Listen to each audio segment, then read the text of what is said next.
Секрет вкуснейшего домашнего творога. 1 галлон молока и пол-галлона баттермилк. Смешиваем, ставим на самый медленный огонь и просто ждем.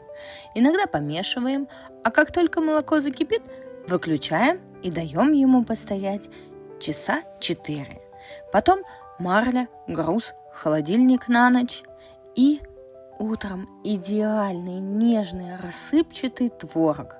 А на оставшейся сыворотке блинчики или каша. Ничего не пропадает. И знаете что?